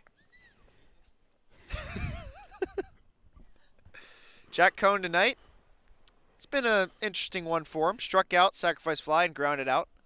Has a runner on to work with, though. It's up and away, but from Peter Costigan. Ball 1. Jack Cohn this season, his lone home run came way back early on. This is a park where he could hit a home run. 326 down the line as he grounds one down the first base side. That's going to be a fair ball. And down. Oh, no, foul. That looked fair to me. That was a fair ball. I think it cut foul. Yeah. Because it bounced fair. Pepe in the middle of the infield, though. It bounced fair before the bag and cut pretty quickly outside the umpire.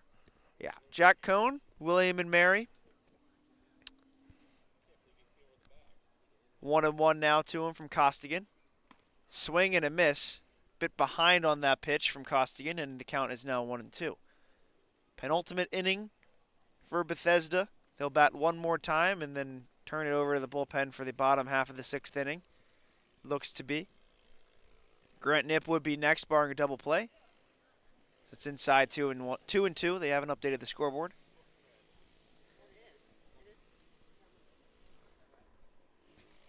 Someone on a moped around here, it sounds like. Bike life, baby. 2-2 now to Jack Cohn. Papa Wheelie. This Cohn scoops one. Way up there. hoping for a play as a third baseman. He ranges back and it drifted on him, and Brandon Gibbs makes a very nice play over his shoulder, loses his helmet, his brain helmet.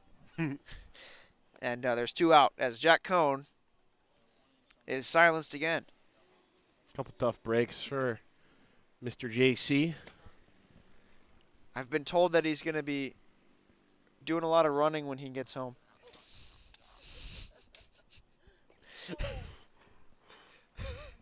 Going to find himself familiar real quick with the poles down in. As Grant Knipp swings and misses for strike 1. Knipp tonight, home run, single, and ground out. Cannot get the cycle unless he comes up again and hits a double or triple in this at-bat. You never know. Still will eat a hat if he hits a triple tonight.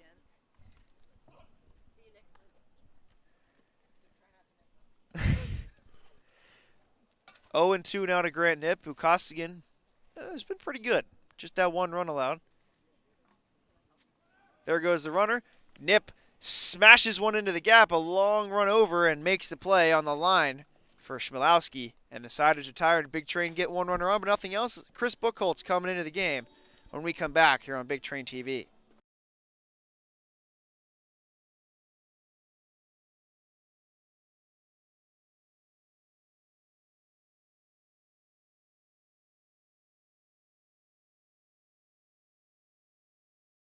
One in 10,000 children are born with a brain malformation known as Dandy Walker syndrome. Dandy Walker can cause enlargement of the skull, lack of muscle control, and other developmental challenges. More research is needed, but we do know that early therapy helps many live healthier, fuller lives. 1 in 10,000 may not seem like a lot unless your child is the one. Learn more, find help, and help others. Visit dandy-walker.org.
Submariner Chris Buchholz takes over on the mound for his 2nd appearance of the year, and after his first one, people were pretty happy about it, and we were happy to see him in the game, but what an outing it was from Matt Bedford, graphic worthy in my opinion. 5 innings pitched, no hits, no runs, no walks, 1 base runner allowed,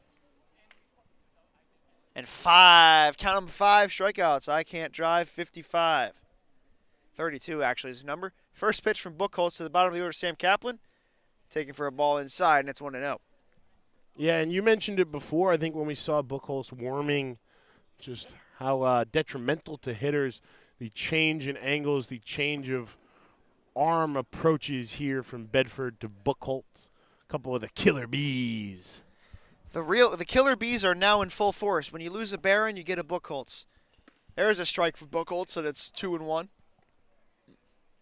Chris Buchholz out of the University of Maryland made his first appearance of the season after dealing with an injury issue for most of this year. One of the top recruits out of Maryland. Ball 3 to Sam Kaplan, 3-1. And, when it comes to the Bedford outing, not the flashiest, right? And, not a 10 strikeout Grayson hit appearance or anything. He takes a strike and the count runs full. But, I mean, that was just absolutely clinical, just the way he Surgical, attacked. even. Yeah. Surgical, clinical, similar words, but The dichotomy of a pitcher. absolutely. Just a fantastic outing for him and really set the bar for the rest of this game. Buchholz allows a leadoff walk to Sam Kaplan, so another base runner for DC, who's been held in check since the first inning of this doubleheader.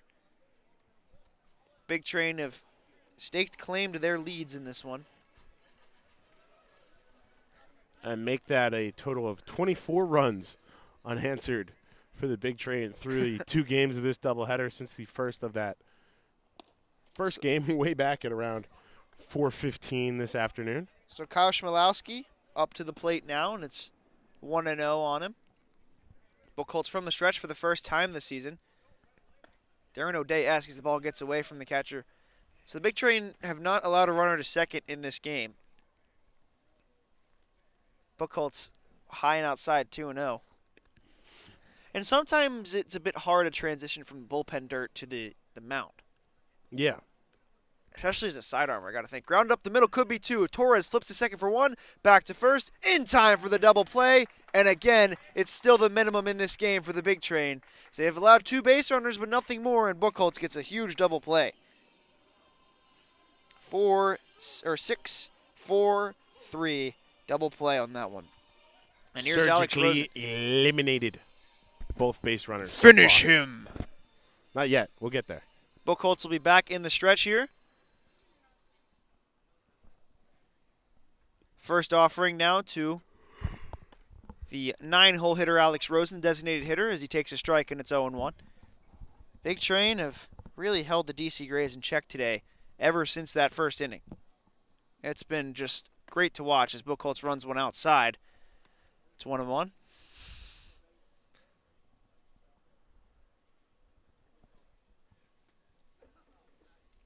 Offering from the Submariner.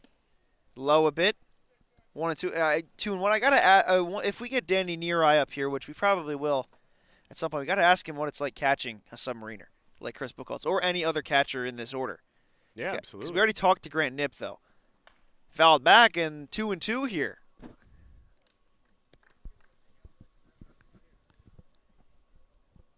Perfect 1-2-3 inning in Buchholz's last appearance, the 7th inning versus Gaithersburg back on July the 8th. Here's the 2-2.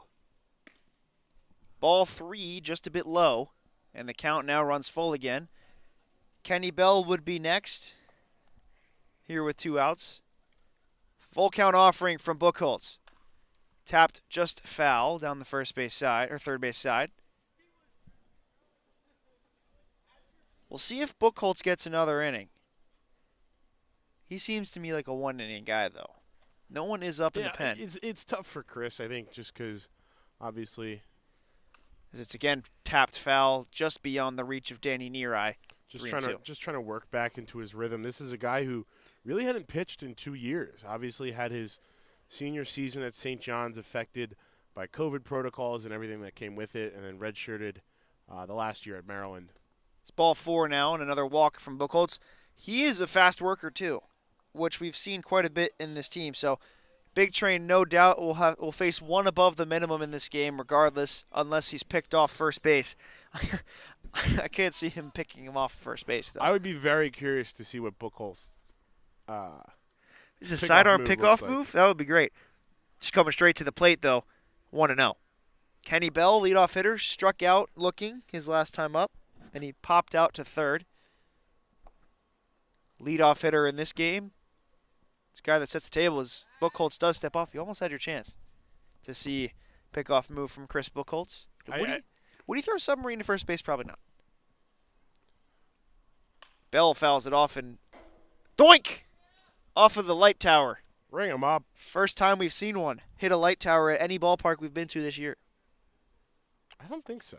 I feel like there was one other. The June bugs are out in full force tonight. Cicadas are gone. Welcome to the June bugs. Bell fouls it off as the runner was going, and the count is now 1-2. We might see Zach Locke for the 7th. He did say he was Slated to scheduled pitch to tonight, pitch. but that was before Matt Bedford went out and shoved. Still a pair of walks in this inning have led to nothing else from the DC Grays, and nothing else has happened in this game for DC. Buchholz delivers. Again, bounced in front of home plate. That's a fair ball. No. Nope. Maybe off of the home plate. And getting his steps in at first base is the guy who walked, Alex Rosen. Bedford trotting out of the bullpen. That's who you just saw going up the first base side. Jolly Hendricks would be next. 1-2 now to Bell.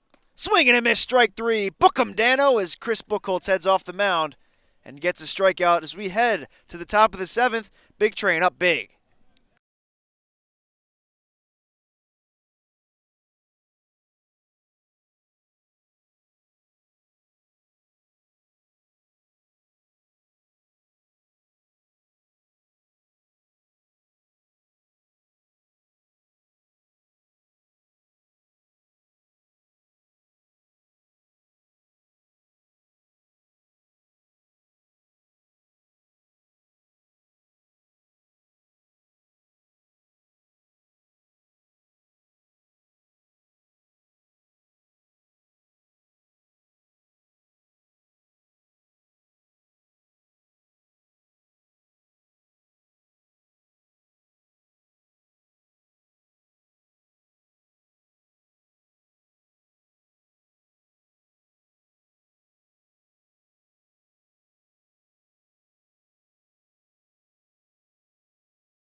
No. Darius Foster takes a strike to lead things off here in the top of the 7th. Peter Costigan on for another inning, and there's a bunch of zeros in every column. Here are 7 innings, though, so it wouldn't be an official full game. But still a game nonetheless, as it's 1-1 to Foster. Looks like we might see Buchholz for another inning. No one is up in the bullpen, unless you count all the guys standing up playing Suey dodgeball. Outside, 2-1 now to Darius Foster, who has 3 singles today. 4th, I don't think he's going to get up another time in this game, so if he gets another single, I'll give him a Yahtzee in this game. 2-1. Oh, instead, he hits one deep to left center field. That's going to be playable for the left fielder, Chmielewski, and he makes the catch for the first out. Gave that one a ride, but didn't have the legs. And it's just an F7. And first time Foster is retired in this game, and first time Foster, therefore, will not come around to score in this game.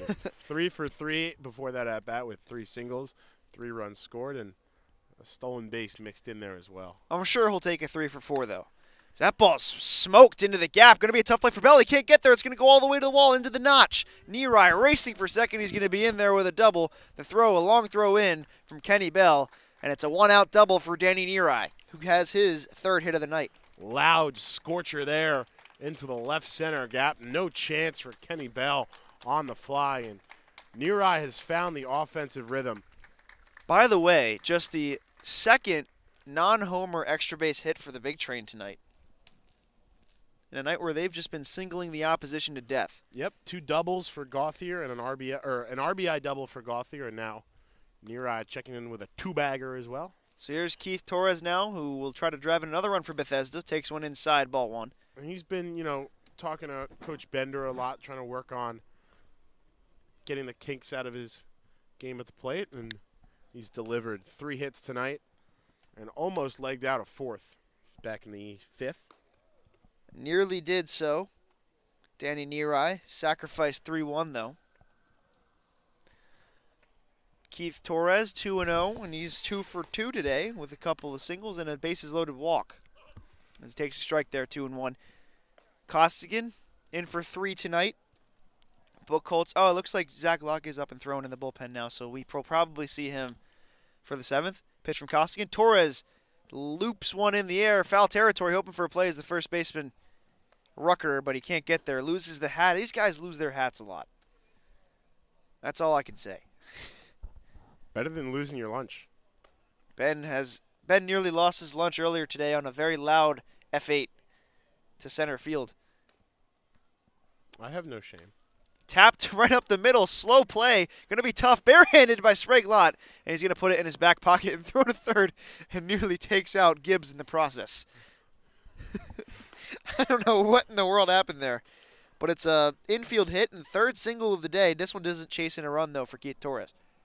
Yeah, 3 for 3 now with a walk as well. Torres fitting right back into that 9-hole spot. Maybe he just gets jittery about hitting in the 2-hole. I don't know. Oh, yeah. He is comfortable as comfort can be down Maximum there comfortability. Make his name Michael Conforto. like he's sitting in a lazy boy, just sinking in. Torres very angry with himself every time he records an out. Jeff McNeil-esque, as we remarked on in the last game. Low, ball 2 here to Riley Johnson, who has smoked the ball 4 times today. Home run to lead things off tonight. Greeted starting pitcher Michael Eggert really rudely. I almost said what you said earlier as he again comes up for the fences, but the only fence he's seeing is nothing. Grew like Despicable Me. Grew. I almost said Groot, like you did earlier. Grooted Reedley. Pitch from Costigan. Bender, slow. Outside, 2-1, 2-2. So yeah, Locke is up and throwing, and it'll be nice to see Zach Locke in there. It's been a couple of weeks since his last appearance. He was away visiting family. He's back in town. Johnson again lashes one up the middle for a base hit, and that'll drive in a run. His third ribeye steak of the night, and have a night, Riley Johnson. 10-0 Big Train lead. His second hit of the day. Very well could have 5 though. Perfect base knock for him there. Not quite, a scorcher over the right field fence or a near grand slam, but he'll take that one. Hard hit ball straight up the middle of the infield, and that'll bring home Near Eye comfortably. Torres over to second. So that'll bring up Austin Gauthier. His family was with us earlier. They have since departed. Takes a ball. 2-0.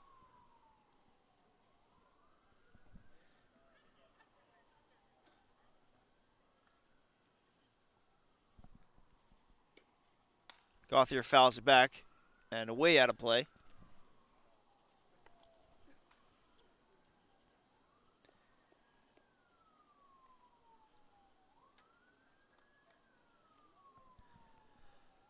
Some fire sirens wailing, maybe police sirens, not sure what that is. Costigan delivers to Gauthier.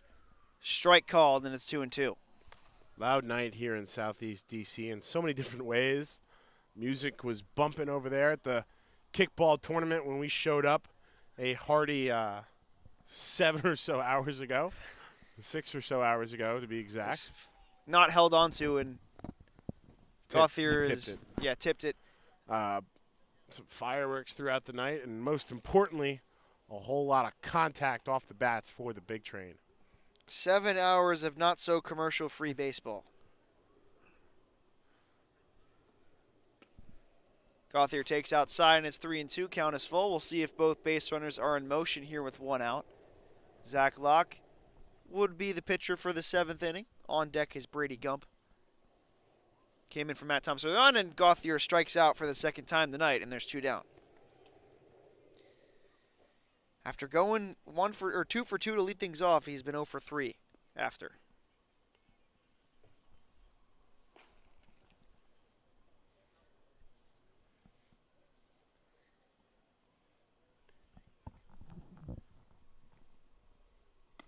Again, Gump coming up empty, 0-1.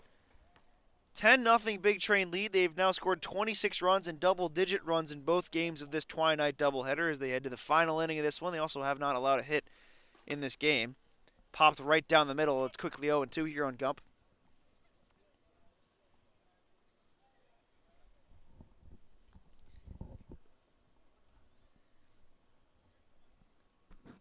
Oh, and 2. Everybody was ready to get off the field. They thought that was strike 3. Instead, it's ball 1. And a bit of disrespect shown to the home plate umpire.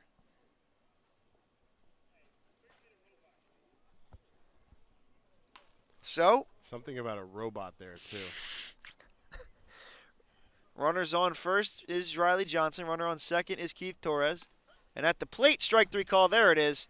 Brady Gump did not take the bat off his shoulders, and the Big Train are done in this one, barring a monumental comeback. But looks like Zach Locke coming out to the mound when we come back here on Big Train TV.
It's time for lockdown, and 2, 3, 4 in the order for the DC Grays, who have come up hitless tonight.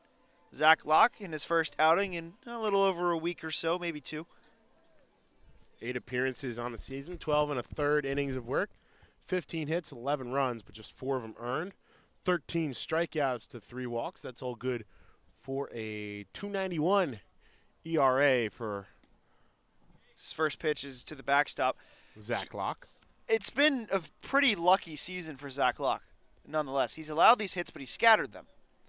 And none of them come across the score. He's been very dependable out of the bullpen when he has been out there, but the hits do come. He just knows how to – he's a Houdini artist on the mound, escape artist. And he hasn't pitched since that unfortunate outing versus Silver Spring Tacoma a few weeks ago, back on June the 26th in that 10-3 loss. 2-0 now from Zach Locke. Looking to finish things off for the Big Train, who lead at 10-0. They have 15 hits today. As he pours a strike in there, and it's 2-1. The bullpen can just relax for the rest of the night. This is the final inning, barring a monumental comeback for DC. 2-1 now. Here's the pitch. And that's roped into right field, but right at the right fielder, Brady Gump, and he makes the catch for the first out. So a loud F9 for Jolly Hendricks, and here's Brandon Gibbs, who's grounded out twice. Zach Locke gave up some hard contact, but right into the glove of his fellow fielder.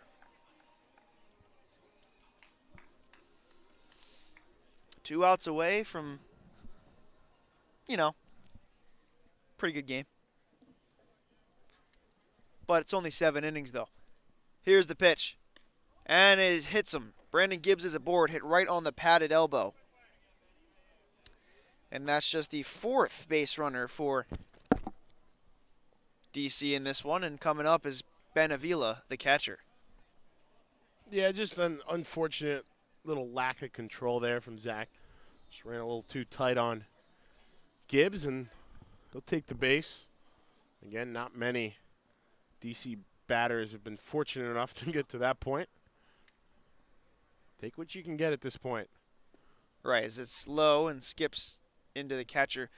I've got to know, I'm pretty excited for the Israel game at Povich Field. We've been told that there is going to be a lot of people there. And we don't mean like, 600, We mean like a lot of people. Mean like if you're interested in that game, if you're interested in coming out to Povich Field for that, and You aren't? you have not booked your ticket yet, Tickets might be sold out. That's all I can say. may want to get on that. 3-0. Sunday, July the 18th at Povich Field, 9:15. And they don't say Start this, time. but you can probably just walk around the outfield fence and watch from there. Shh, don't tell them that. They're not supposed to know. We want as many people at that game as possible. And playoff games, too. Or just stay home and catch all the action right on here Big on Train TV. Big Train TV. You can find full game highlights, recaps, and, of course, live game replays as they happen on our YouTube page. Interviews as well. Interviews and more great content as always. Want to see me eat a cicada? Only one place to find that. That's bigtrain.tv. So the DC Grays website. have their first player on second base today. It's been a lonely base in this one for the DC Grays. We have 2 runners on, and Danny Nerai is going to go talk out to Locke, who might have just some rustiness after being off for a couple of weeks. Yeah, I think that's why he's in this game. To shed the rust. Obviously, nothing of utter consequence here. They lead 10-0, so it's not like it's a situation where he absolutely needs to get outs. I mean, I'm sure he'd love some outs. Oh, yeah. There's no doubt about that one. It's just a matter of, can he finish off this, or will he, just keep on keeping on. So he gets a half swing there from Jared Sprague-Lott, grounded into a double play. Boy, wouldn't you love another one here. Absolutely. I mean, I think that's the key for Zach right here is just do that. Just find the zone, just pound it, put it in there. Let your defense go to work. Don't worry about anything. Don't worry about those runners behind you. Dancing off second is Gibbs, taking for a ball 1-1. Bullpen's already ready to get out of here. With a 10-0 lead, they don't have to worry about anything. 1 out here in the 7th inning. Bottom of the 7th. This is a 7-inning game. Big Train have not allowed a hit through 6 1/3 combined between Bedford, Buchholz, and now Locke. Sprague-Lott searching for something, but coming up with just air. He swings and misses, and it's 1-2. Felt that breeze up here. Should have brought a sweatshirt. Well, we're almost home, Ben. We're almost ready to get out of here. 1-2 now from Locke, who could love a strikeout or a ground ball. Keeping his eye on Gibbs at second base. Grounded to third. Could be 2. Pepe to second for 1. Back to first. In time for... safe. Called him safe. That was a close play. Fielder's choice gets a runner to third. A 6-4 or 5-4-3 fielder's choice. And bullpen wasn't happy about that one. So the second runner was erased. Sprague-Lott reaches on the 5-4-3, fielder's choice. And Calvin Rucker is the last out for the DC Grays. A big goose egg in the hit column. Really only one well-struck ball today for DC in this one. As that gets to the backstop, runner coming in, and that's going to be a run for DC, so they get a run without hitting the ball. And it's 10-1 here. In to score is Brandon Gibbs on the wild pitch by Zach Locke, and it's 10-1.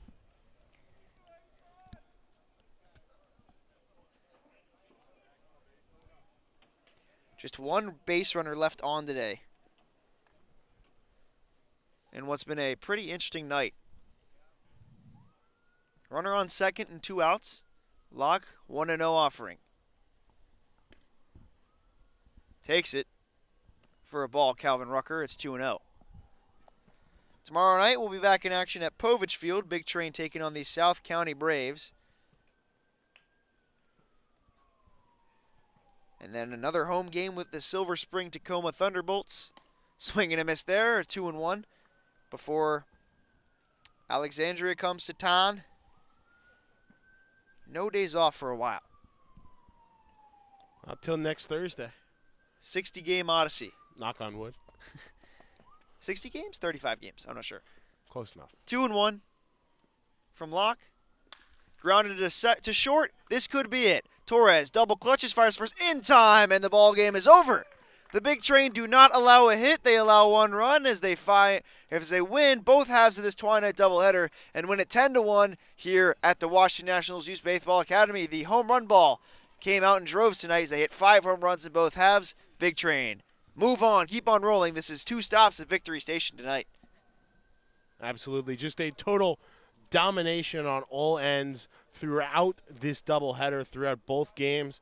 Matt Bedford showed up here in the second one in big fashion with 5 no-hit, nearly perfect innings for Bedford. And, man, what an afternoon of baseball this has been for the Big Train. They get 2 big wins, move to 22-5 on the year, and more importantly, get a lot of big momentum to go down the stretch of this season. Oh, absolutely, and it's been it was a special night. You know, Matt Bedford allowed 0 hits tonight, and so did everybody